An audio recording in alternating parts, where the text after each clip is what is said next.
बाबा साहब भीमराव अंबेडकर को भारत रत्न का सम्मान मिला है।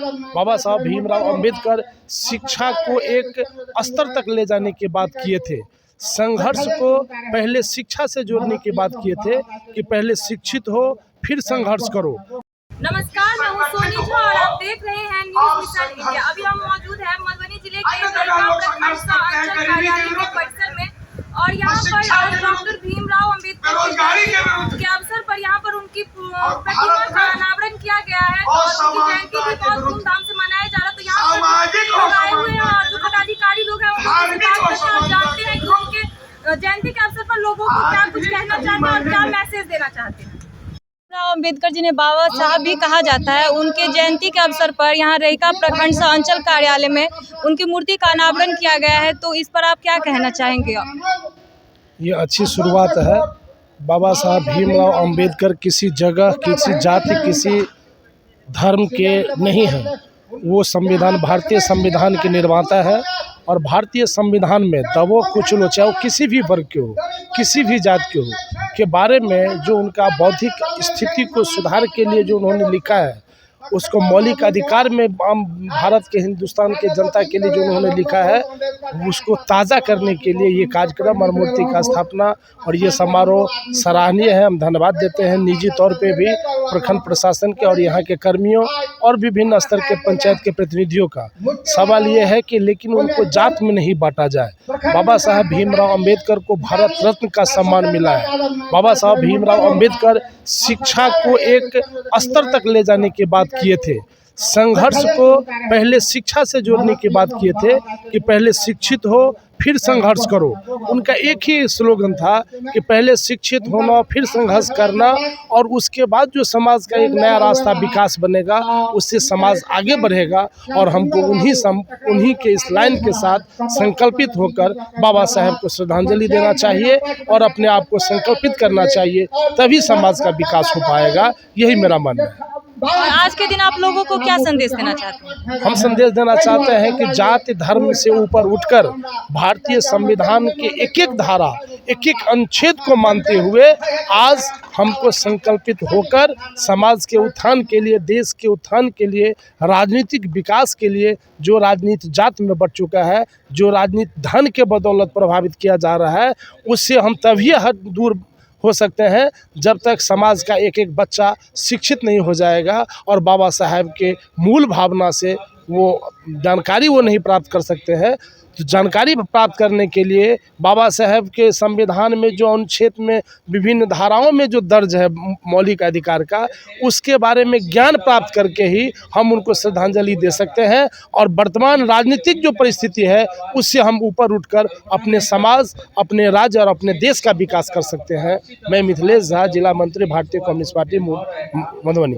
भीमराव अंबेडकर का 132वां जयंती पूरे देश में खुशी मने हर्षोल्लास के साथ मनाया जा रहा है।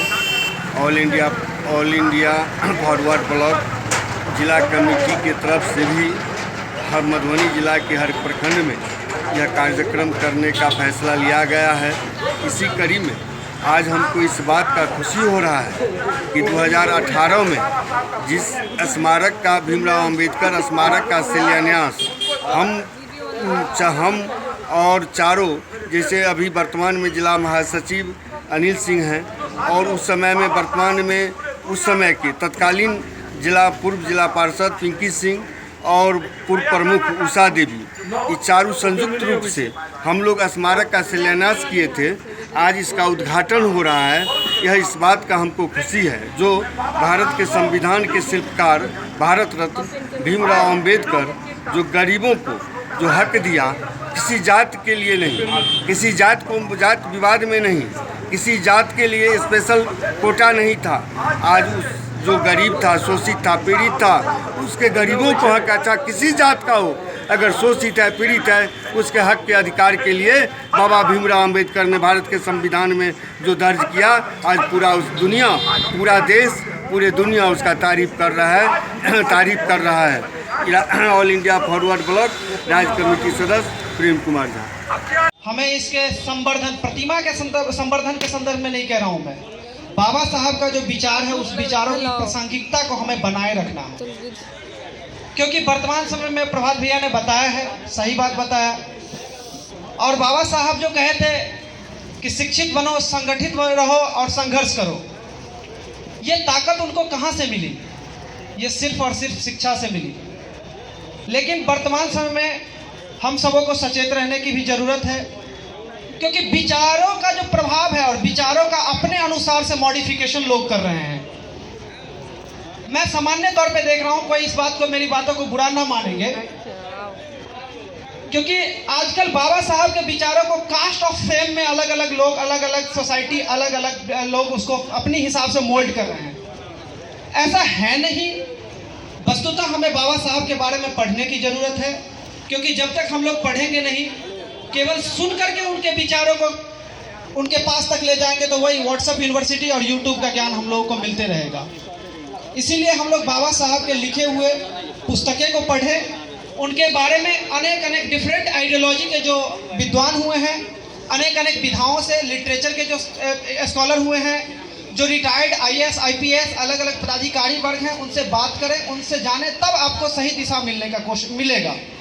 वरना होगा कि आजकल ऐसा हो क्या रहा है कि बाबा साहब के बारे में कोई कह देंगे बड़ी आसानी से कि बाबा साहब ब्राह्मणिकल स्ट्रक्चर, ब्राह्मण विरोधी थे, ऐसा कह देंगे, जबकि कतई आप बाबा साहब के जीवन का प्रयत्न, उनका अध्ययन करें तो आपको कहीं नहीं मिलेंगे कि बाबा साहब किसी भी कास्ट के विरोधी थे।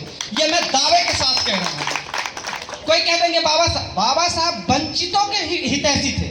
वंचित मीन्स जो समाज के आखिरी पंक्ति पे खड़े हैं, जिनको सेवा मिलना चाहिए, जिनको अलग अलग चीज़ों की मतलब सहायता मिलनी चाहिए, इस बात के वो सचेतक थे।